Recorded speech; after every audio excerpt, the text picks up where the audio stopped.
하나님께서는 큰 종 모세를 통해 마지막까지 이스라엘 백성들에게 가나안 땅에 들어가 무엇을 해야 하고 무엇을 하지 말아야 하는지, 즉 어떻게 살아야 하는지에 대해서 세세하게 계속해서 가르쳐 주셨어. 그렇죠. 이 말씀들을 통해 뭔가 당신의 백성을 향하신 하나님의 마음을 느낄 수가 있어. 그중 이번 시간에는 하나님께서 이스라엘 백성들이 받을 축복과 저주의 기준이 무엇인지를 말씀하셨는데 이에 대해서 공부해 보도록 할 거야. 먼저 이스라엘 백성들이 어떻게 할 때 축복을 받게 되며 어떻게 할 때 저주를 당하게 되는지, 모세를 통해 말씀하신 하나님의 백성의 축복과 저주의 기준이 무엇이고 이스라엘 백성들의 살 길이 무엇인지, 우리는 왜 이 말씀을 기억해야 하는지에 대해서 살펴보도록 할 거야. 신명기 7장 12절, 너희가 이 모든 법도를 듣고 지켜 행하면 내 하나님 여호와께서 내 조상들에게 맹세하신 언약을 지켜 내게 인애를 베풀 것이라 라고 신명기 7장과 신명기 28장 1절부터 2절, 내가 내 하나님 여호와의 말씀을 삼가 듣고 내가 오늘 네게 명하는 그의 모든 명령을 지켜 행하면 내 하나님 여호와께서 너를 세계 모든 민족 위에 뛰어나게 하실 것이라.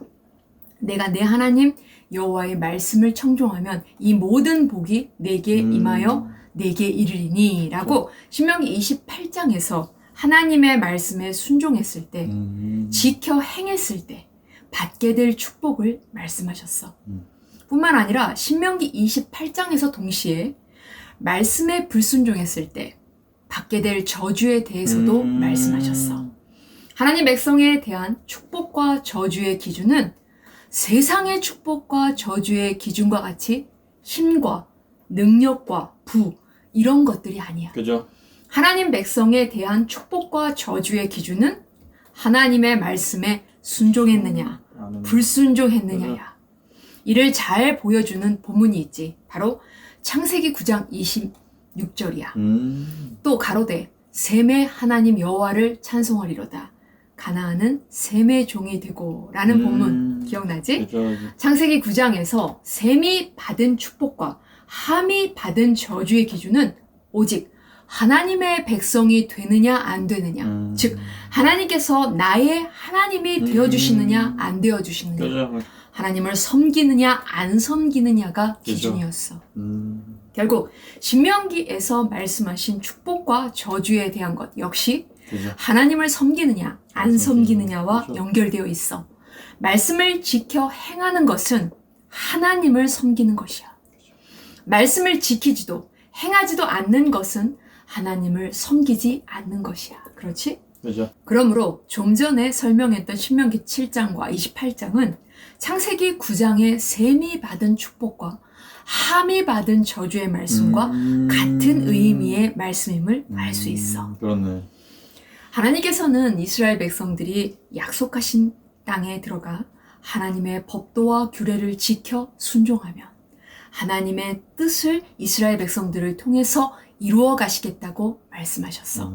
신명기 28장 1절부터 2절에 보면은 내가 내 하나님 여호와의 말씀을 삼가 듣고 내가 오늘 네게 명하는 그의 모든 명령을 지켜 행하면 내 하나님 여호와께서 너를 세계 모든 민족 위에 뛰어나게 하실 것이라.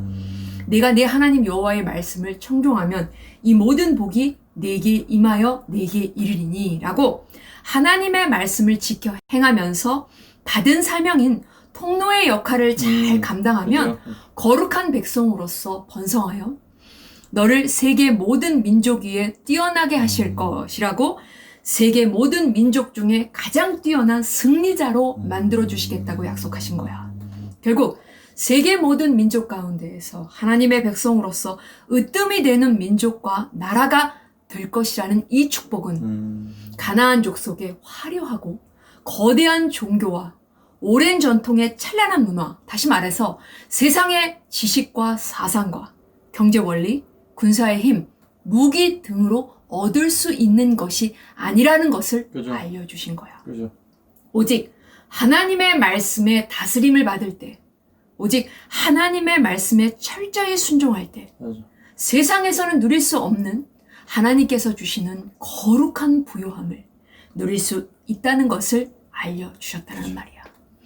하나님께서는 이렇게 모세를 통해 그 당시 신명기의 말씀을 들은 광야 2세대뿐만 아니라 오고 오는 모든 세대의 하나님의 백성들에게 축복과 저주의 기준을 명확하게 알려주셨어. 결국 그 기준은 하나님의 다스림 안에 거하느냐, 세상을 따라가느냐에 달려있다라는 것을 가르쳐 주신 거야. 그죠. 반대로 저주에 대해서도 말씀하셨는데 신명기 28장 15절에 내가 만일 내 하나님 여호와의 말씀을 순종하지 아니하여 내가 오늘 네게 명하는 그의 모든 명령과 규례를 지켜 행하지 아니하면 이 모든 저주가 내게 임하여 내게 이를 것이니 라고 하나님의 말씀에 불순종하여 하나님께서 걱정하신 대로 가나안 족속의 거대하고 자극적인 종교와 문화, 인간 중심의 사상, 그리고 잘 먹고 잘 사는 풍요와 다산의 경제 원리에 빠져서 그것들을 받아들이고 섬기고 따라하면 어떻게 된다고 말씀하셨느냐 하면 15절 이 모든 저주가 내게 임하여 내게 이를 것이니 라고 선언하시면서 16절부터 그 결과들에 대해서 쭉 말씀하셨는데 그중 아무리 열심히 일한다 해도 누가? 하나님의 백성이 아무리 노력한다 해도 빈곤해질 것이며 기근이 들어 황폐해질 것이고 분열될 것이고 세계 모든 민족 가운데 패자가 되어 이스라엘 백성들의 모든 것이 반드시 소멸되는 저주를 당할 것이라고 분명하게 경고하셨어. 하나님께서는 모세를 통해 광야 2세대들에게 반드시 하나님의 말씀에 순종하는 것만이 그들의 살 길임을, 다시 말해서 하나님의 백성의 유일한 살 길은 단 하나, 하나님의 말씀에 순종하는 길, 지켜 행하는 길임을 마지막까지 가르쳐 주셨던 거야. 우리는 이 말씀을 기억해야 해. 왜냐하면 신명기 7장과 신명기 28장에서 하신 축복의 약속과 저주의 경고의 말씀이 이제 앞으로 가나안 땅에서 쭉 펼쳐지게 될 이스라엘 역사와 연결되어 있기 때문이야. 즉, 이 말씀들을 알아야 그죠? 앞으로 펼쳐지게 될 여호수아서, 사사기서, 사무엘상하서, 열왕기서의 역사를 이해할 수 있게 되기 때문이야. 알겠지? 맞아.